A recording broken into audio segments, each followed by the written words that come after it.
Queridos irmãos, queridas irmãs, São Paulo hoje, na primeira leitura do capítulo 5 da sua carta aos Efésios, nos coloca diante de uma analogia belíssima, que, mais do que nenhuma outra parte de toda a Sagrada Escritura, nos faz compreender a beleza e a grandiosidade do matrimônio cristão.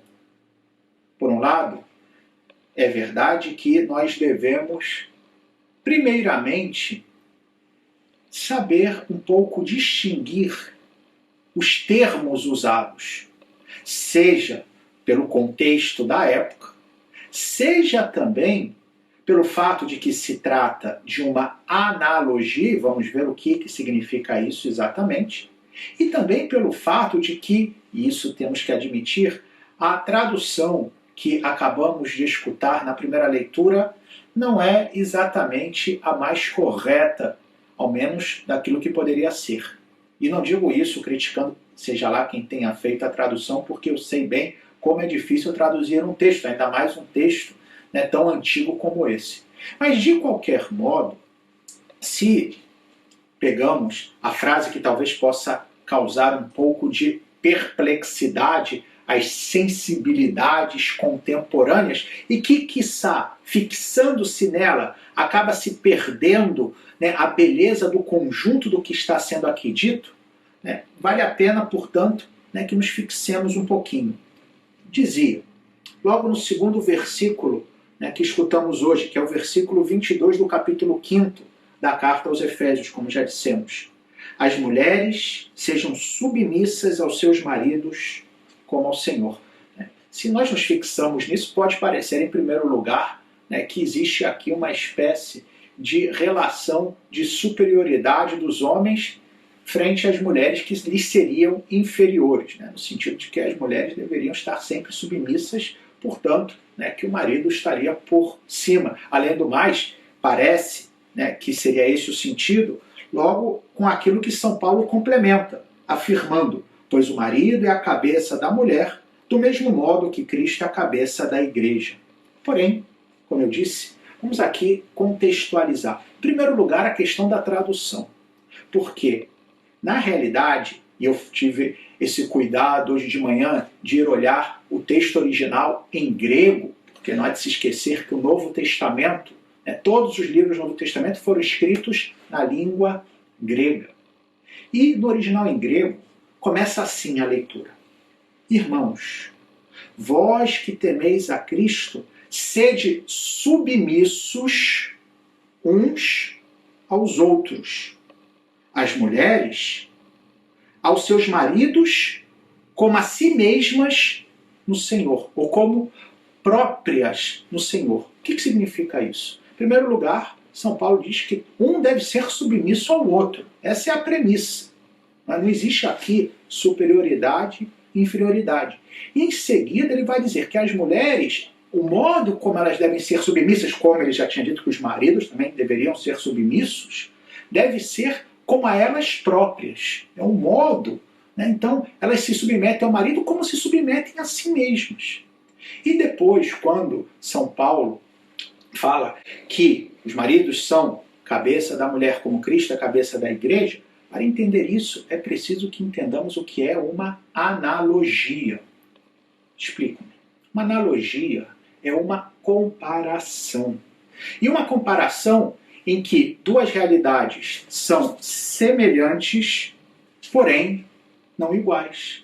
É como a parábola. E nós vimos no Evangelho hoje Jesus comparando o reino dos céus ao grão de mostarda, bem como ao fermento. Com isso, Jesus não está dizendo que o reino do céu é um grão de mostarda, e nem muito menos que o reino dos céus é um fermento. É uma analogia, ou seja, uma imagem que ajuda a entender uma outra realidade que lhe é superior. E aqui é a mesma coisa em relação ao matrimônio. O que São Paulo está fazendo é justamente colocando o matrimônio e a relação que Cristo tem com a igreja em paralelo. E é essa a ideia fundamental, queridos irmãos, queridas irmãs, que a relação do marido com a mulher e da mulher com o marido tem como modelo as relações de Cristo com a igreja e da igreja com Cristo, que é uma relação de entrega irrestrita. E depois ele vai explicitar ainda mais, dizendo que os maridos devem amar as suas mulheres como a si mesmos, como Cristo ama a igreja. E como é que Cristo manifestou o seu amor pela igreja? Dando a sua vida por ela.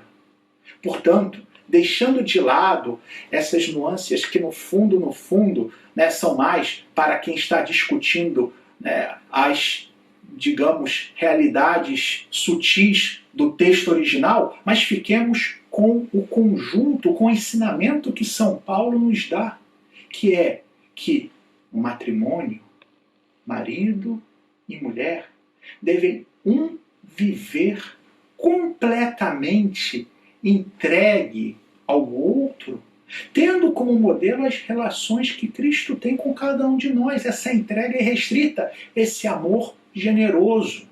Mais ainda, quando um vive assim com o outro, o que nós observamos é que o que Jesus falou no Evangelho em relação ao reino dos céus pode ser aplicado também no amor entre um homem e uma mulher, na família.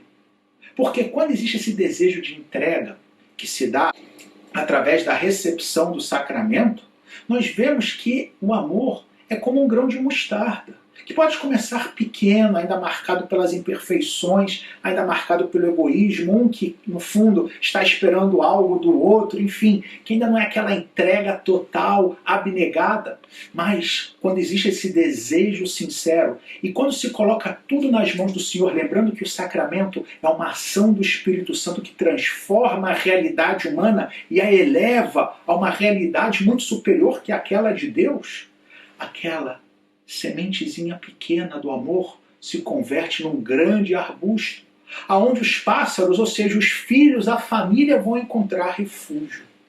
Por outro lado, quando existe essa entrega, esse desejo de um amar o outro de forma incondicional, esse amor é também como um fermento que transforma toda a realidade ao seu redor. De fato, não há nada mais belo do que encontrar um casal que está comemorando bodas de prata, bodas de ouro, bodas de diamante, e ver como aquele amor foi e ainda é fecundo, e como inspira a todos ao redor. Porque diante, e sobretudo na nossa cultura, aonde tantas pessoas vivem no egoísmo, acham que é impossível viver a fidelidade, que acham que a indissolubilidade do matrimônio, ou seja, o fato de que a união matrimonial não pode ser dissolvida por nenhuma realidade humana, que isso é algo que é bonito nos livros de romances, mas que no mundo concreto é impossível. E quando se vê esses exemplos, já não estamos mais falando de um ideal, mas de uma realidade que pode ser tocada. Portanto, queridos irmãos, queridas irmãs, que hoje, sobretudo aqueles que são casados, ou aqueles que têm a vocação ao matrimônio, que possam se inspirar nessa realidade. E aqueles que não são chamados ao matrimônio, ou que, pela razão que for, Deus é quem sabe, a sua união matrimonial, pelo que for, acabou não tendo continuidade, pensem que o que Jesus nos ensina hoje continua válido. Porque no fundo, se eu não tenho mais um marido, se eu não tenho mais uma esposa, ou se nunca tive, nunca terei, a minha entrega pode ser ao próximo. E através do próximo eu me uno também a Deus. No fundo, fala-se do amor, da entrega, desse fazer-me para os outros, tudo para a felicidade do outro ou dos demais. E que o Espírito Santo e os nossos anjos da guarda possam sempre nos ajudar nesse bom propósito. Louvado seja o nosso Senhor Jesus Cristo, para sempre seja louvado.